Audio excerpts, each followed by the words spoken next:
Television जगत का सबसे बड़ा नाम है एकता कपूर और एकता कपूर से बैर लेना मतलब समझ लीजिए कि आप अपने काम से हाथ धो बैठेंगे। एटलीस्ट बातें तो इसी तरह की होती हैं।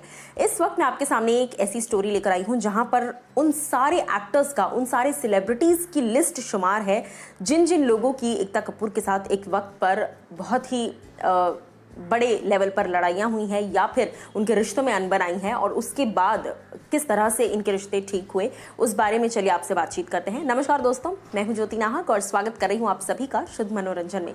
एकता कपूर इंडस्ट्री का बहुत बड़ा नाम है और इस बात में कोई भी दो राहें नहीं है। टेलीविजन का हर सीरियल एकता की नज़रों से होकर जाता है। Ekta is like the boss of queen कहा जाता है उन्हें छोटे स्क्रीन का, ऐसे ही नहीं कहा जाता। अब सबसे पहला इस लिस्ट में नाम है आमना शरीफ का। आमना शरीफ की अगर बात की जाए तो कहीं तो होगा से उन्होंने अपने टेलीविजन करियर की शुरुआत की थी। मेन लीड एक्ट्रेस थी वो उस शो पर और 5 बहनों की ये कहानी थी जिसमें राजीव खंडेलवाल भी थे। बहुत ही खूबसूरत स्टोरी थी, बहुत ही खूबसूरत सीरियल था, लेकिन किन्हीं रीजंस की वजह से ये दोनों ही लोगों के बीच में दरार आ गई और फिर आमना ने उस शो को टाटा अलविदा कह दिया। किस रीजन से इन दोनों के बीच खटास पैदा हुई थी इस बारे में आज तक कभी बात नहीं हुई, लेकिन उसके बाद जब एक विलन बनाई गई जिसमें श्रद्धा कपूर, रितेश देशमुख के साथ आमना शरीफ भी थी, उस वक्त इन दोनों की रिलेशनशिप वापस से संवर गई और एकता ने आमना को उस प्रोजेक्ट में हिस्सा लेने दिया, उस प्रोजेक्ट में lead as a second lead ले लिया। उसके बाद सेकंड इस लिस्ट में है पुलकित सम्राट। पुलकित सम्राट ने क्योंकि सास भी कभी बहू थी में लक्ष्य का किरदार निभाया था और वहां से उन्होंने शुरुआत की थी, लेकिन इनके रिश्ते तब खराब हुए जब पुलकित सम्राट ने चैनल पर और एकता कपूर पर पेमेंट के किसी इशू को लेकर चैनल पर और एकता पर इल्ज़ाम लगाए थे, जिस बारे में उसके बाद कभी भी कोई बात नहीं हुई और पुलकित ने खैर आज की डेट में वो इंडस्ट्री में अपना जगह और अपनी नाम ऑलरेडी बना चुके हैं।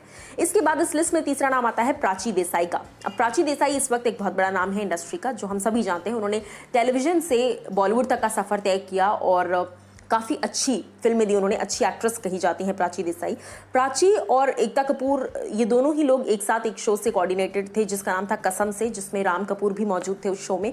लीड रोल में थी प्राची उस शो पे, लेकिन किन्हीं रीजंस की वजह से ये दोनों उस वक्त एक ऐसा माहौल हो गया था जहां पर ये दोनों एक दूसरे की शक्ल तक देखना प्रेफर नहीं करते थे। लेकिन बाय द टाइम चीज़ें वक्त के साथ, जैसे वक्त हर दर्द को भर देता है, वैसे ही वक्त के साथ इस चीज़ को भी ठीक कर दिया गया। और उसके बाद जब रॉक ऑन फिल्म आने वाली थी तब एकता कपूर ने ही प्राची देसाई का नाम रेकमेंड किया इस फिल्म के लिए। और सिर्फ इतना ही नहीं बल्कि once upon a time in Mumbai में इमरान हाशमी के ऑपोजिट लीड रोल में एकता कपूर ने ही प्राची देसाई का नाम सजेस्ट किया।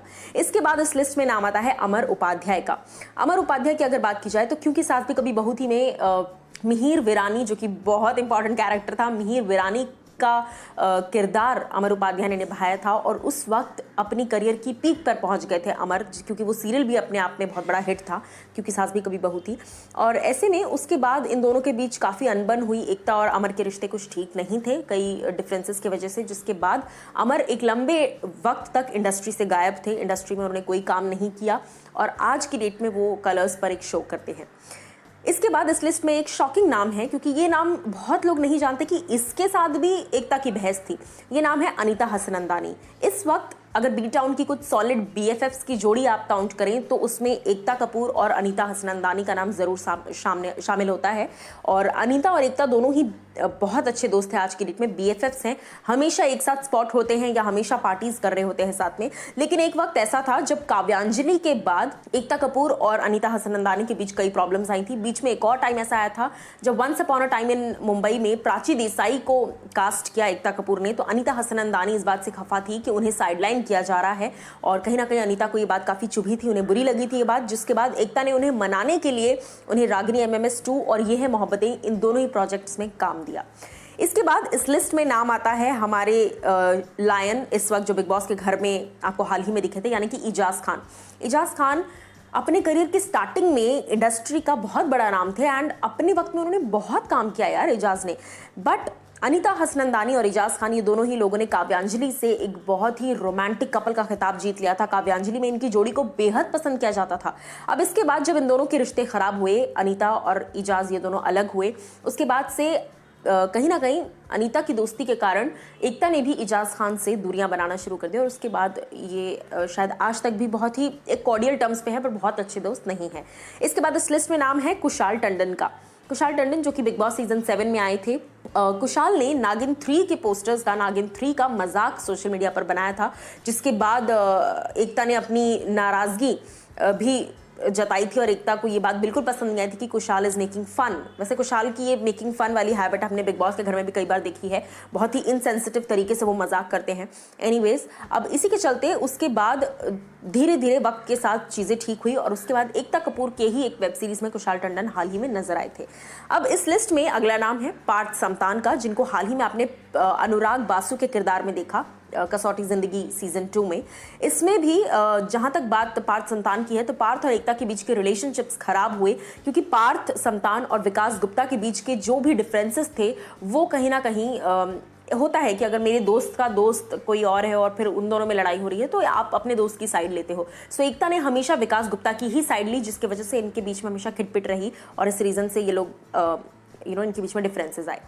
Next in the list is Rajiv Khandelwal, he is very hot. अब यहाँ पर मैं आपको बता दूं कि राजीव खंडेलवाल और एकता कपूर ये दोनों ही लोग अच्छे दोस्त हुआ करते थे एक वक्त पर, और ये उस शो की बात है कहीं तो होगा जिसमें आमना शरीफ भी थी, बट उसके बाद ओपिनियन डिफरेंसेस के वजह से और क्रिएटिव डिफरेंसेस के वजह से कई रीजंस और भी ऐसे थे, जिसके बाद राजीव खंडेलवाल ने एक वक्त पर ये दावा किया था कि मैं एकता कपूर के बिना इस इंडस्ट्री में अपना नाम बनाऊंगा, एकता कपूर के बिना इस इंडस्ट्री में अपना वजूद बनाऊंगा।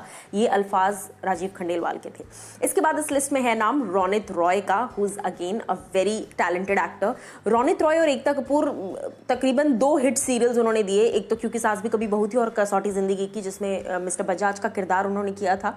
अब इन दोनों ही सीरियल्स में टीआरपी छप्पड़ फाड़ आई थी, लेकिन बीच में दोनों के रिश्तों में कुछ दरार आ गई, खटास आ गई, जिसके बाद रोनित और एकता इन दोनों ने एक साथ कोई काम नहीं किया एक लंबे टाइम तक। बट फिर हाल ही में रोनित की एक वेब सीरीज में कहने को हम सफ़र हैं, इस वेब सीरीज में एकता कपूर ने उन्हें वापस से कास्ट किया। लास्ट इस लिस्ट में नाम है उस शख्स का जिन्होंने टेलीविजन इंडस्ट्री का चेहरा बदल कर रख दिया था और एक टाइम पर टेलीविजन इंडस्ट्री का नंबर 1 रनिंग शो की लीड एक्ट्रेस यानी कि स्मृति ईरानी, जो इस वक्त इस इंडस्ट्री से कोसों दूर हैं। मैं आपको बता दूं, स्मृति ईरानी के साथ भी एकता कपूर की अनबन हुई थी कई रीजंस को लेकर, जिसके बाद स्मृति ईरानी को रिप्लेस कर गौतमी कपूर को लाया गया था, जो कि राम कपूर की वाइफ हैं। उनको तुलसी के किरदार पर लाया गया, लेकिन टीआरपी इंस्टेंटली ड्रॉप हो गई उस शो की जिस वक्त गौतमी कपूर आई, क्योंकि एक किरदार से व्यक्ति जुड़ जाता है। जैसे प्रेरणा के लिए हमें सिर्फ और सिर्फ श्वेता तिवारी याद आती हैं, वैसे ही तुलसी कहते ही हमें सिर्फ और सिर्फ स्मृति ईरानी याद आती हैं। सो इसी के चलते जब टीआरपी गिर गई गौतमी कपूर के आने के बाद उसके बाद एकता कपूर को स्मृति ईरानी के पास वापस जाना पड़ा, उन्हें मनाकर उस शो पर वापस लाना पड़ा, जिसके बाद स्मृति ईरानी की री एंट्री पर वो शो फिर से एक बार हिट हो गया। तो ये कुछ ऐसे सेलिब्रिटीज थे इंडस्ट्री के जिन्होंने एकता कपूर के साथ जरा सा बैर लिया और कुछ वक्त तक इंडस्ट्री से जो है दूरी बना ली थी। बट आज की डेट में ऑलमोस्ट सभी एक दूसरे के साथ कॉर्डियल हैं, क्योंकि कहा जाता है ना कि अंत भला तो सब भला, एट द एंड सब कुछ सही हो ही जाता है। तो क्या कुछ आप लोगों की राय है इन एक्टर्स पर, जरूर हमें बताइए कमेंट सेक्शन में।